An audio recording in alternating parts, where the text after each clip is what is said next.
Hello and welcome. My name is Kevin. This is Do It for Bruce. We're here in CK3 in our modern-ish borders time lapse. This time we've upped it the ante a little bit more by giving every ruler in the game 100 stats and immortality, as well as the watch spiff to remove any stress, to help them propel each nation into their most severe, savage, saucy form to see how well each of these modern quote-unquote nations will do. With that understanding out of the way, let us do some predictions. All right, last time we saw France and Spain have a pretty dominant game just because they expanded pretty well and maintained their shape better than a lot of the other nations, like Russia, who collapsed at the beginning, and then I don't think many of these nations stayed put. I have faith in Greece this time. Let's say they are more likely to have a solid game. I don't know why I'm saying this, but I feel like they got a chance just because they have an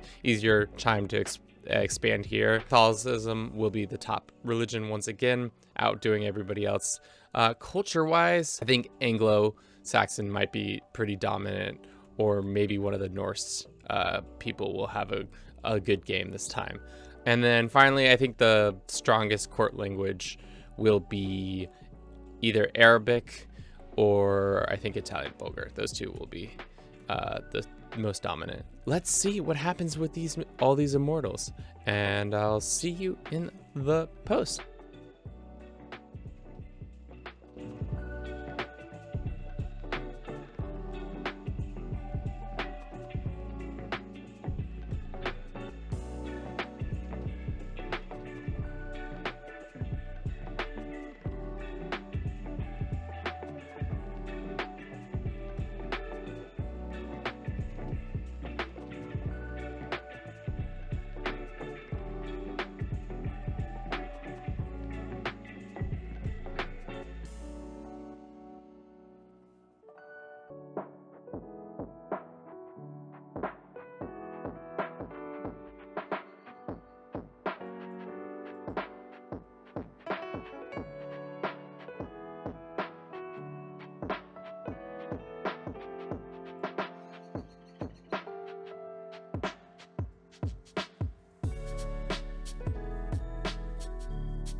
All right, here we are in the future. 433 years have passed. Unlike last time, we have a lot more consolidated borders. It looks like Napoleon's has finally taken over all the lands that he wanted.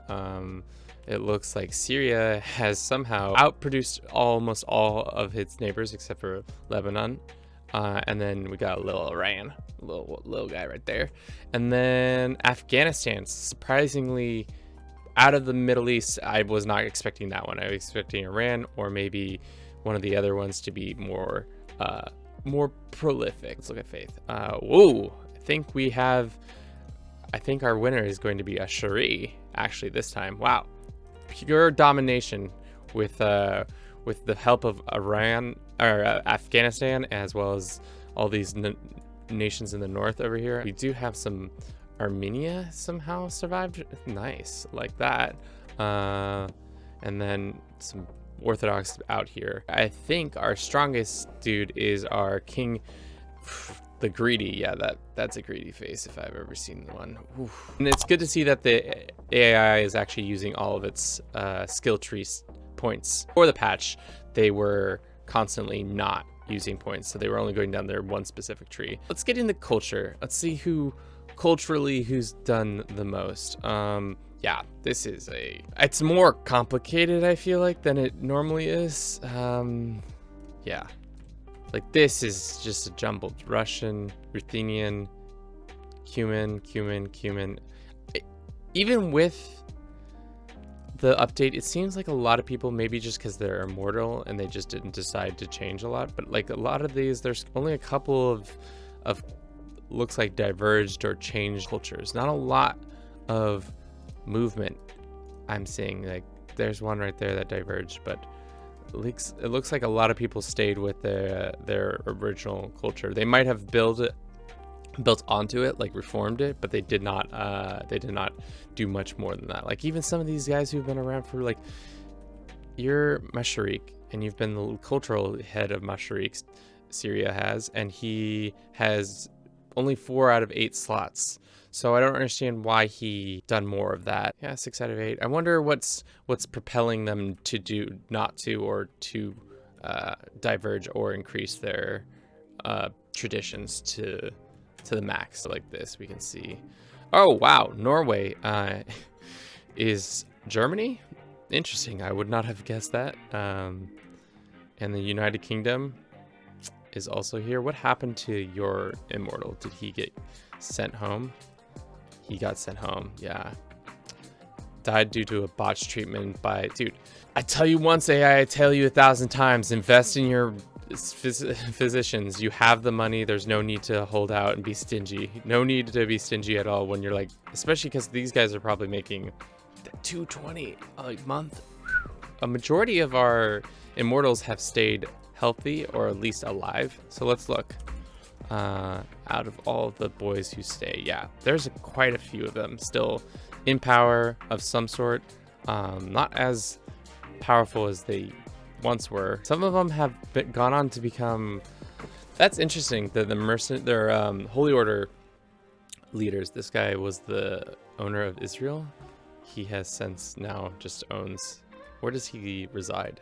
He lives in some random city in the Mediterranean as a holy order for a religion that I don't even think has any more representation in the world.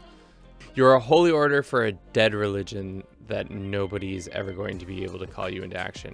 And that is why that bug needs to be fixed. It's really annoying that this poor gentleman can't revoke that away from him.